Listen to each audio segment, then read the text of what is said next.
Welcome to Business with the Donos, where we talk about family, business, and everything in between. I'm your host, Jade Dono, and I'm here with my dad, Paul Dono. And this week we are talking about knowing your value. So, Dad, you came up with this topic, so why now? Why now? What inspired you? Well, it's just kind of, we do a lot of work for so-called free. And I've been having a lot of talks with other accountants, etc. And I don't think the clients quite understand the amount of work we do for people. And then how we value that. And obviously, raise a fee, etc. And I just think that it kind of makes you sit back and think, are we getting value? Are we actually educating the client, the customer, on the amount of work that we do? Yeah. Especially with things like making tax digital coming in. There's a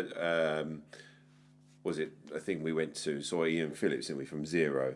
And, his big thing was that, the pricing of making tax digital is going to be a race to the bottom. And I don't think that people understand what is actually involved and how we do it. And I think also the value thing has come in, and I know we touched on it in our last podcast. We had a full regulatory visit, and literally just as we finished that, we then lose a client to an unregulated person that doesn't have to do what we have to do, and we lost them on price. Yeah, but I think as well, this isn't just us we see it with our clients all the time, that they don't know the value of what they do. I think it's a bit of a small business mindset, a sort of imposter syndrome, that you're running this business and then you feel like you should be giving stuff for free or discounted, and really not understanding your value at all. And it's something we see a lot with a lot of people we act for, and then we see it with ourselves as well. So it's really easy to relate to, especially when you are working really hard in the background and then your customer or client doesn't see or understand what you've put into it. And I think a good point of that was years and years and years ago, that a client that is still a client of ours and a good friend of ours, basically would go and do some work at one end of the country, come down and stop at 3 or 4 service calls. Yeah. Little tiny things. He was only billing 50, 75 quid for what he was doing, but couldn't be bothered to bill it. So, he then took someone on, who actually he then married. So he then took someone on, and they added all these little 50s and 75 quids up, and it was actually a lot. But in his mind, that had no value, because it was only a 15, 20 minute stop, and he could have a comfort break on his way back down, etc. But you look at that and you think, well, okay, these little tiny things that add up, and the customer's quite happy to pay it. So he felt that there was no value in that. Yeah. And I know that she changed his mindset quite rapidly on that, and it made a difference. Yeah, we were actually talking to someone the other day, I think it was yesterday actually, a marketing company, and the guy said that I can't remember who he was doing the marketing for, of some sports team, and they couldn't afford the marketing prices, so he decided to do it for free. And he said he had the most criticism and backwards and forwardsing with this particular sports team, and he was doing it for nothing. So then he was resenting it because he wasn't doing it for any money, and they were being demanding, and so he really stabbed himself in the back. And I am all for being charitable. I think we should give back where we can in the community and everything. But sometimes you do have to step back and think, should I have done that? Well, crikey, different. You sort of look at charities. We do some sort of charitable work for charities. Some are really, really thankful. Really, you're doing such a great job. I'm really pleased with it. You've really supported us. Blah blah blah. And others just give you a hassle. Well, you've not done this, and now, we've got a meeting tomorrow, and we want a full set of accounts, but they're not paying for it. Yeah. So how on earth does that equate? But it's almost because we haven't almost valued our fees, they Yeah. then don't value the Yeah. service, and that happens across the board Yeah, sometimes. yeah. And, I mean, look at the sports teams that we've supported over the last few years. You know, Yeah. where we've bought kit and we've, you know, funded something. You know, some are like, oh, it's really great. Bunging on social media, big thank yous. You know, give us the Yeah. promotion that you know, really, you know, as a small business we should get. And then others are like, right, thanks. Well, I don't. One that we heavily donated to last year, they didn't even thank us. No, that was poor. But you know, and then they'll go, oh, you're not supporting us anymore. It's like, well, no, it works both ways. So value comes in many sort of like, you know, shapes and sizes. And for us to donate a lot of money requires a lot of effort, and it comes out of our profits, comes out of yours and mine pockets. Well, exactly. Yeah. So yeah, with knowing your value, I think it matters because if you know what you're worth, you'll price yourself properly. Yeah. You'll avoid that burnout. So if you don't, and we did have this, if you don't price yourself properly, you'll end up with so much work and yet you won't be making any money. So avoid that. I had to do a huge exercise changing some of our fees. No, you did. And I think that as a small business, so I'm laughing. Josh has just stood at the window with Django, smiling. So as a small business, I think that you often go in cheap because you want the work. Yeah. And I was talking to people yesterday about this, and that's a bit of a false economy. Yes, you will get the work. Yeah. You will more than likely get work that is going to give you more hassle. But as you grow, you've still got that value that you've got to try and work to. So if you're, for argument's sake, a painter and decorator and you do someone's lounge for 50 quid, when actually you should have charged 400 quid, that might be all well and good at the time because that's what you want to earn. But what happens as you get busy, because you will get busy at those sort of rates, and if your work's really good, you will get even more work. What then happens? A, you let people down, and B, you want to employ people. Yeah. Well, you're not going to pay someone for a day's work for 50 quid. It's just not going to happen nowadays. And it's, you know, minimum wage, what you're going to get out of that. You're going to get, 3.5, 4 hours at the most out of someone. So you've got to make a profit on someone else's wage. You've got to think long term. You know, you've got to think what is going to happen in the future and how much have I got to pay a salary. Yeah, and I think that is a huge thing. Like in our industry, we want to employ qualified people. Yeah. That's not a cheap thing to be able to do.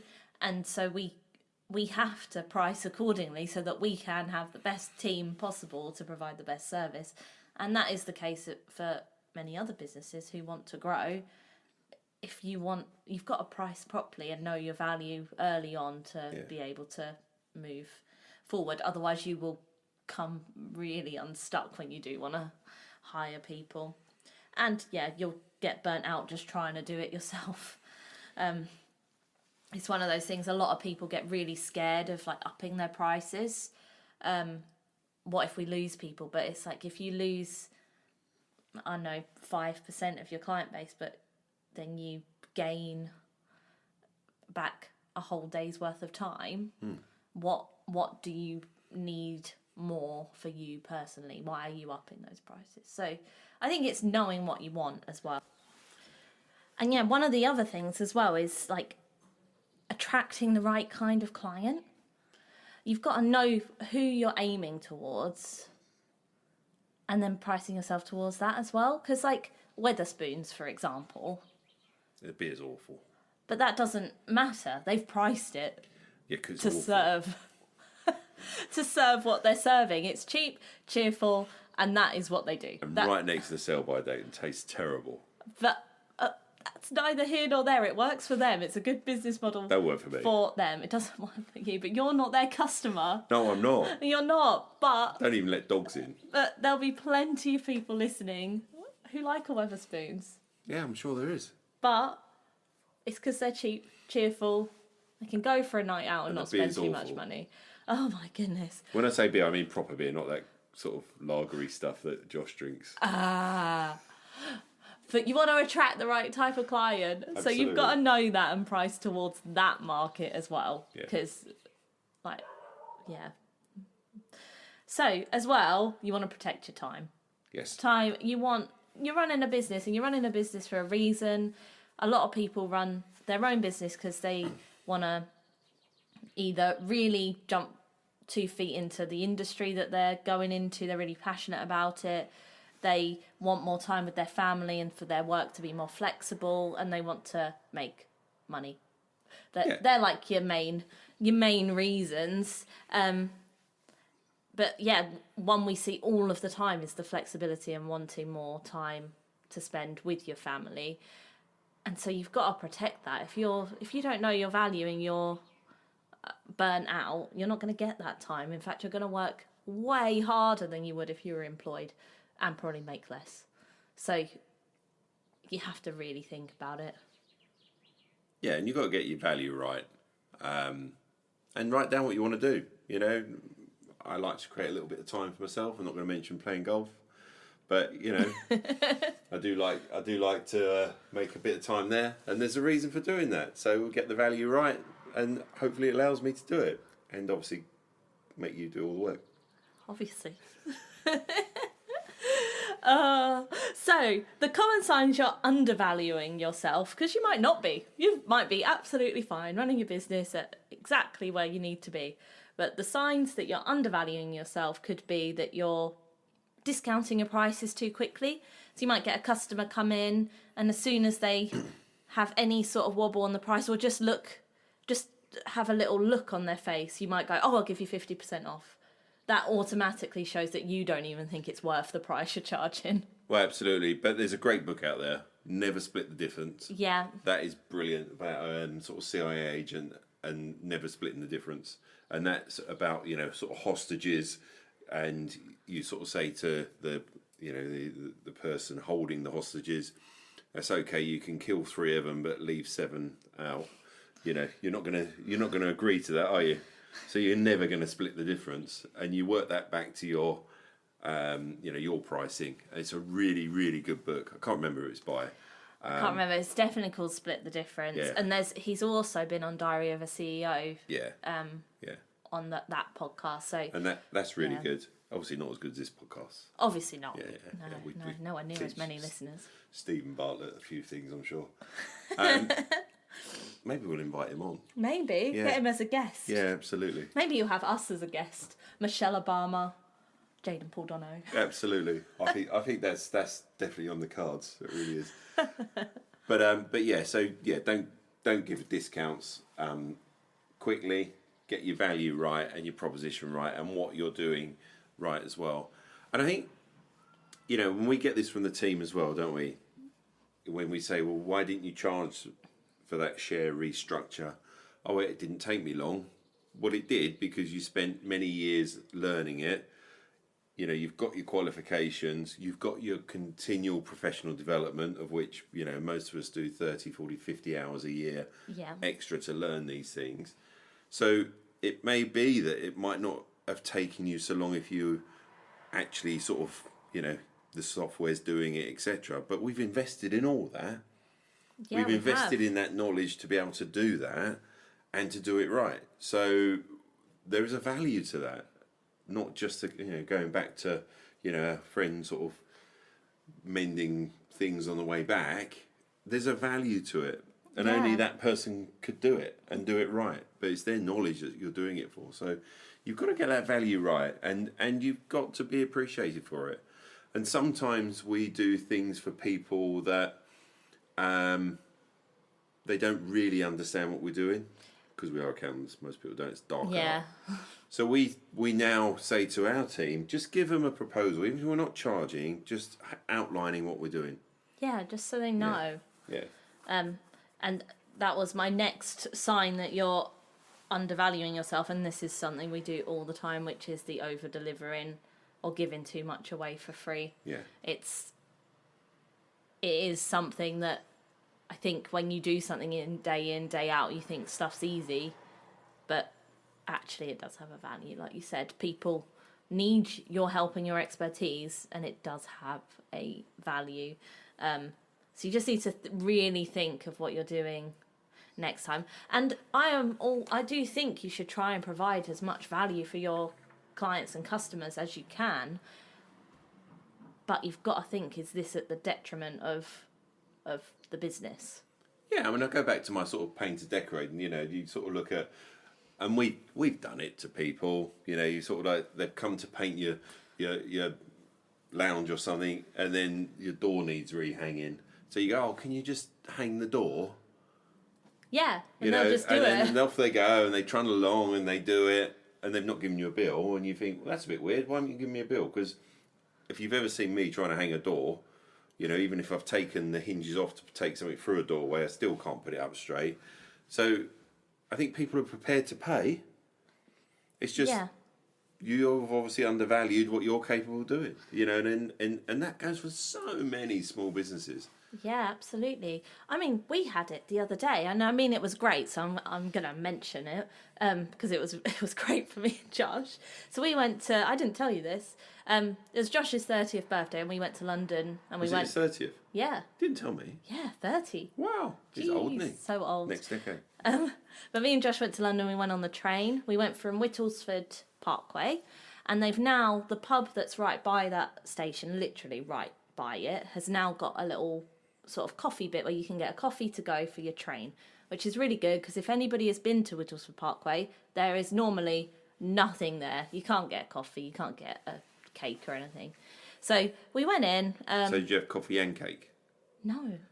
Let me tell my story. Sorry. Jeez. So we went in and I asked for my coffee and Josh said, oh, I'd like a cake, please.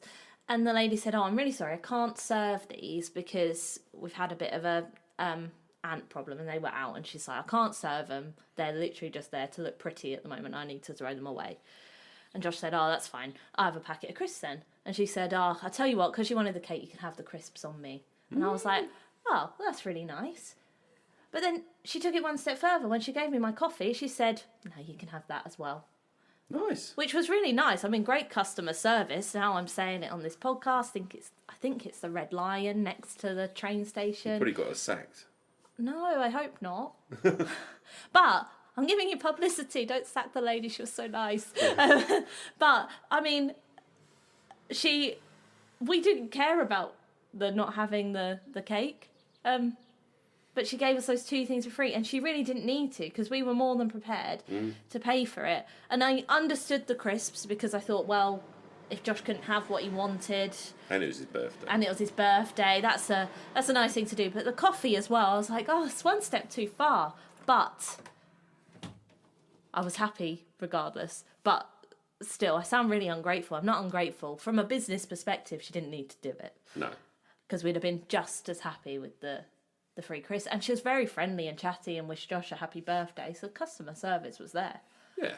So. And I think you've got to communicate what your value is.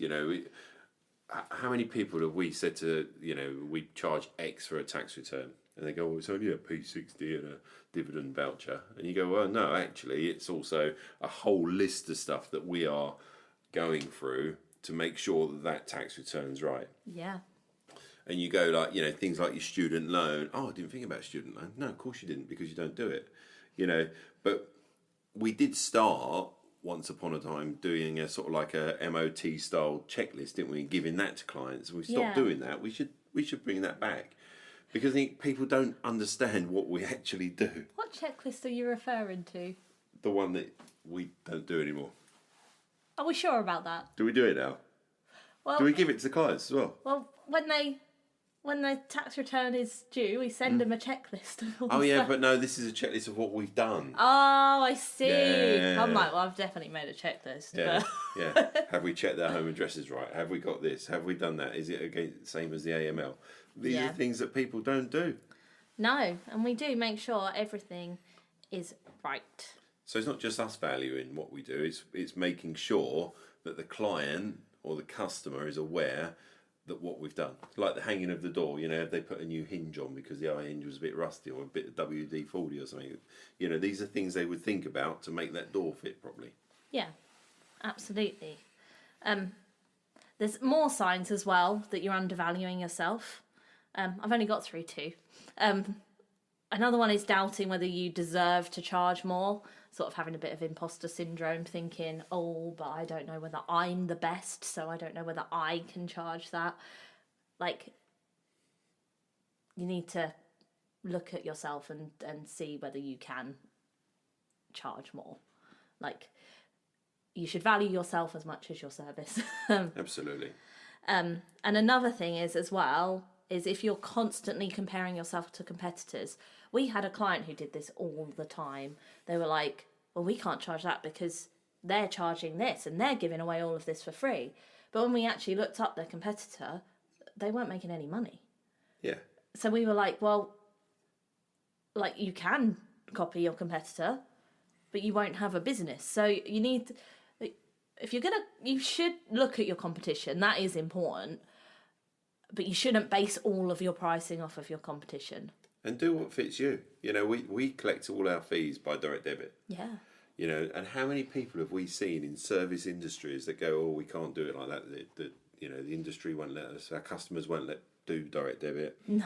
We'd rather wait 90 days and then have to change them. And when we go back and go, well, actually, our industry was the same. But it suited us to go by direct debit. And not one client, well, actually, is one client. Because he probably hasn't even got a computer and he writes a check. It's just one client. But, everyone pays by direct debit. Yeah. Without exception. They do. And that's something we've decided on and we've stuck to. Yeah. We've been consistent, and that is very important. And then I think another thing with another sign that you're undervaluing yourself is if you're annoyed at your clients because they're asking, or customers, because they're asking for too much and they're not paying for it. That is a common sign you're undervaluing what you're doing. Yeah. So if any of those common signs stick out to you, you probably need to look at your pricing, look at your service, and see what needs to change. Because otherwise as a business owner, you're gonna burn out. Absolutely. That's the crux of it. And you're not going to be able to grow. No. So my next pointer is how do you figure out your true value? How do you actually figure that out? So I think we've touched on a few things. I think you've got to know what you want, who you're targeting. Yeah. You've got to look at all of those things first and foremost. Do you want more time? Do you want more profits? Do you want more customers? Do you want to target high net worth people? Do you want to target the masses? What do you want? And once you figure that out, you'll figure out how to value what you're doing. Another thing you can do is give yourself a confidence boost. Look at your testimonials and look at your reviews. If you haven't got any, ask for some. Just send a little survey out to all your customers. See where you're at, see what they're feeling as well. Because you can't grow your business without any feedback on what you're doing. And I think business owners get scared of getting feedback in case it's negative. But quite frankly, if you get negative feedback, you can improve. If you just don't ask for feedback, you can't act on anything. You're just merrily rolling along. So get that, and you'll find that most of the people who write your reviews will give you real positivity, and that will give you a real boost to know you. There's been some reviews, hasn't there, where people have come back and you're thinking, oh no, what are they going to say about us? And actually, they've been really complimentary, and you're like, oh, okay, that's great. Yeah. That's good fun. It's always really good. Yeah. And it's especially good for us, and I love it when they highlight so many big size. When they highlight a team member, I love it when they do that, because sometimes no. Sometimes, say Charlotte, for instance, I might not see what she's doing sort of day to day, but then if we get a client say, oh yeah, Charlotte's amazing, that really then boosts that we're doing a good job, not just like the whole team's doing a good job. It's really nice, and it's really nice then to share it throughout the team as well. So another thing to figure out your true value is to really look at the problem that your business solves. It depends on what your business is and what that is worth to find that solution for people. Absolutely. Do you have any tips to figure out your true value? Tips to figure out I think you're right. Just do what's best for your business. Yes, take a note of the industry that you're in, but only take a note of it. What works for you might not work for someone else. And then when you actually drill down on it and, don't always believe what goes on social media. There's a lot of, we're great and we've done this and we've just worked for Microsoft or something like that. But, they probably made the tea. When you actually sort of go in there, they don't, not everything that you see in the public domain is correct. That was on the Apprentice that I watched, and the interviews. They said, "Oh, you've worked with all of these amazing brands," but what they'd actually done was sent mock-ups to all the brands. They'd not worked with them; they just sent the mock-ups, and then put it all over their website. Well, there you go. So don't believe everything you see on social media from your competitors. No, not at all. And in terms of communicating your value, I think the biggest tip we can give is to be confident and really believe it yourself. Like, if you don't, I'm quoting RuPaul here for all of you drag race listeners. Dad is not one. He's looking at me so confused. But if you don't love yourself, how the hell are you going to love somebody else? Oh, that's why I've never had any problems. Yeah, so you had no problems. But in this case, if you don't value yourself and your service, how on earth do you expect your customers to do the same thing? Absolutely. So you just need to be confident with your price. Don't hesitate, because then people know that you also don't think it should be that much or that little.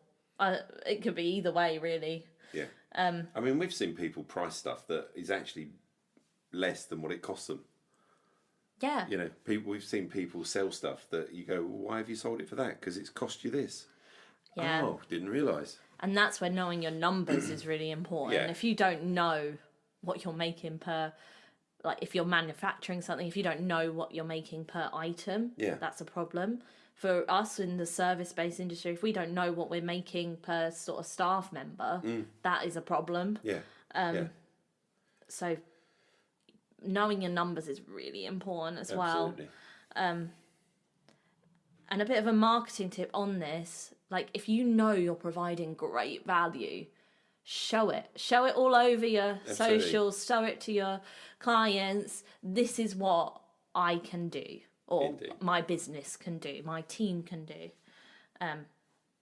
Shout about it from the rooftops. And the next thing, and you found this really, really hard and you're better at it now, say no to the clients that don't fit. Or customers that don't fit. I might have said yes to a couple that I shouldn't have done over the years. So many, so much better now. Yeah. But that, as a business owner, you want all the work to come in, and that is, I completely understand that. Like, you want that revenue. But quite frankly, like we just said, if you're getting a customer in, if it's not a community-based thing or a charitable thing, and you've got them in and you're not making any money on it, and they're not happy because they're also not the right fit for you, no one wins in this situation. It's a lose-lose. No, it does take a few years to understand that, though. It does. But, yeah, saying no actually can be one of the most profitable decisions you make. Yeah, and it makes for a happier client base, because, Staff. And your team. And team, yeah. Absolutely. Because if you get the wrong fit, it just upsets everyone. Yeah. So that's something to think about. I do know that is hard. It is hard. It's really hard to do, but you just gotta think about it. My next and last point on this is just changing your mindset. everybody gets a bit of imposter syndrome, apart from Dad. Everyone gets it. It affects, I think, pretty 99.9% of the population, where you doubt yourself and your business and your service and what you can provide. You need to really try and eliminate that from your psyche and try and be confident in what you're delivering. And I know, for Mum, she struggles with this with her wellness coaching. She'd be the first to say it, that she wants to know everything before she can, close the sale. She has done so many courses, so much reading. She's so knowledgeable, and yet she still has imposter syndrome talking to people. But she knows far more about wellness and sort of the nutrition side of things as well than anybody I know. Yeah. And yet she still gets that. So you need to just really think about what you know compared to others, and consider your own personal value as well. And that'll really help. Absolutely. So, I think, do you have any just quick tips you want to finish on? Quick tips? No, not really. Just, be confident. Yeah. Know your value. What you might think is simple isn't simple for other people. Yeah. And I think, we got the most tax return clients, didn't we, one year? Because I in a January, every single day I did a tip on how to fill in your tax return every day. And we got more clients because we showed the value that we give in those tips, and people that thought they could do it themselves picked up on that. Actually, that's a bit strange, I didn't even think of that. And then we got more work. Yeah. And that was an interesting one, really. So yeah. And also, I forgot to mention this. Oh, another one. Just perceived value. Look at how you see things in the marketplace. So my example to Dad earlier was wine. If you see a £2 bottle of wine on the shelf, you're going to go, that's going to be rank. That's going to be horrendous. I'm not buying that. If you see a £30 bottle... You don't buy it anyway, it's me. Oh yeah, drink your wine. I know. But if you see a £30 bottle on the shelf, you're going to think... You go, Dad, you buy that. Regardless of who is buying the wine, the £30 bottle, you're automatically going to think that is better than the £2 bottle of wine, just because of the perceived value, just because they are charging more. Now, it could be that both of those wine bottles, both of the contents of the wine is the same. It took the same amount of preparation. It could be that £2 bottle of wine is very, very good for its price, but you're not going to buy it. Nan would. But she wouldn't buy the more expensive wine because she wouldn't value it. No. But my whatever I'm trying to think of is that you perceive value by how much you charge. Yes. And that then as well will dictate who buys your product. Absolutely. But in the case of the wine, also if the wine producer says this is how we do it, this comes from the same grape, the same vineyard, etc. Whereas £2 one comes from all the dregs from everything else. If you kind of give that value and show it, then the customer will appreciate why there is a difference. Yes, they will. But equally, you could say the same for clothes as well. So, if you go to, I don't know, Primark, it's going to be cheap, cheerful. You know what you're getting. That's it. But if you go to Gucci, it's going to be more. But those two t-shirts are not going to be all that dissimilar. But people still buy Gucci because of the brand, and they value that brand. So they'll pay £200 more for that t-shirt. And it will be different material, and it will be nicer, and you have the label, whatever. But either way, a t-shirt's a t-shirt, and the perceived value is all on the price. Yes? Dad's Absolutely. laughing. I don't know why he's laughing. I was just laughing at me Primani socks. Oh, okay. I got me Primani socks on. Okay. I think we're done with finding your value. I'm valued out. I think we valued that out. We valued that out. So now we're on to our unfiltered minute. So mine is Glastonbury was on at the weekend, and on Saturday I really wanted to watch Ray, and I'd messaged Mum and Dad and I said, "Oh, can we watch Ray, the Glastonbury set?" And it was like, yeah, let's do that. That'd be nice. Anyway, get there, it's all lovely. He Ray... was good. Oh, she. Oh, yeah. Dad didn't enjoy it, which is where my story is sort of going. So, race starts. And did you enjoy my barbecue, though? Yeah, the barbecue was lovely. Did you enjoy my wine? Oh, you're so annoying. So one little tiny bit you're going to pick me up on? Yes, I am. So race starts. Me and Mum are watching the telly. We're watching it. We're enjoying it. It's lovely. Dad's like, "Oh, I'll put the projector on."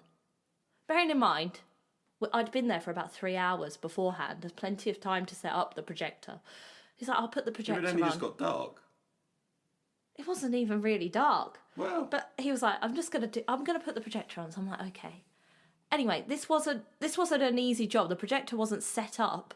He had to get all the leads out, walk in front of me and Mum constantly with the wires. He's clanging about. He's talking to us about putting the projector on.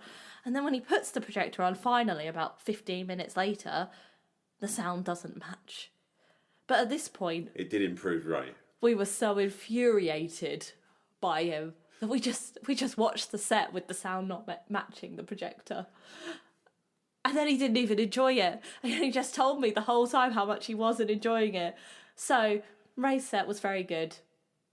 But that's my rant. So ungrateful. It wasn't ungrateful. It was. It wasn't, really. Yeah, I made you an old-fashioned that made it up. You did, yeah. The old-fashioned was lovely. The Yeah. barbecue was lovely. Yeah. But we could have pre-planned. We could have been proactive, Dad. Yes, you could have been. I wasn't fussed about the projector. I was quite happy with the telly. Yeah, but the projector worked well. It did work well. It was very nice. I got a new lead now. Oh, that's good. Put it in my box. To never be found again. I probably had actually thinking about that, I probably had a lead and you've thrown it away because it's in my lead box. Probably. Now I've had to buy a new lead off Amazon. Well, it was needed, wasn't it? Yeah. Ugh, yeah. Whatever. What's your unfiltered minute, Dad? Mine's a bit of a rant. So, and it is golf related, and I know you said I'm not allowed to speak about golf, but I'm a little bit like, oh, this is a bit annoying. So, Business with the Donos, where we talk about family, business, and golf. Yeah. So, anyway, I am getting a new set of irons for my birthday. So I know we mentioned that on a previous podcast. Now, Mum does know about it. Yes. And it's fine. Everything's good. Wasn't a great deal of resistance there, so maybe I should put some woods in there as well. That's another story. So anyway, I'm now put down, thanks to Ollie, who's done a brilliant job in narrowing down 2 sets of clubs. So I want to choose between 2 sets of clubs. Ping Eye 230s and Ping Eye 530s. Mm-hmm. You're glazing over at this point. I am, yeah. I literally... It's about as interesting as Ray. And so I want to try these out. Okay. So Ollie's phone ping up and said, I've got someone here, wants to try these clubs out, not sure how it's going to fit on a 5-iron. Oh, we only let them test on 7 irons. But I want to test it on a different iron because I'm not sure whether or not I need 530s or 230s, and the 5-iron is harder to hit than a 7-iron is. And I know I want to go for 230s, but I'm not sure that the commitment financially needs to be there, and the 530s is what I actually got to have. But Ping seemed really, really inflexible on this. So that means me travelling all the way to the other side of Lincoln to go to their fitting centre, which I was prepared to do, but I don't think I can try the clubs I want. So now we're having to go and scrap round, see if there's any members in the club that have got the irons I want to try, and ask them nicely, buy them a cup of coffee, if I can borrow their clubs. Because the manufacturer doesn't want me to try a club that I want to try to then buy from them. I mean...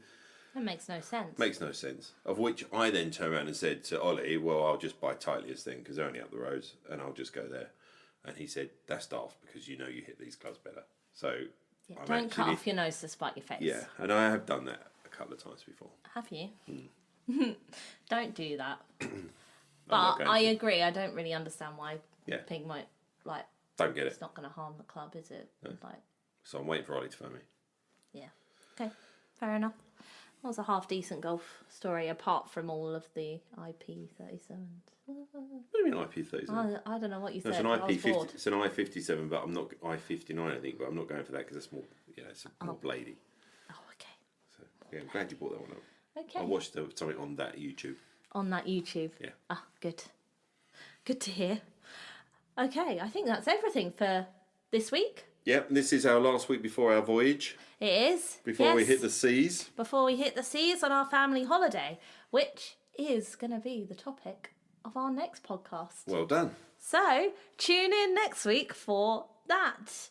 So, thank you for listening to Business with the Donos. Please hit follow, subscribe, like, and we will see you next week. Goodbye.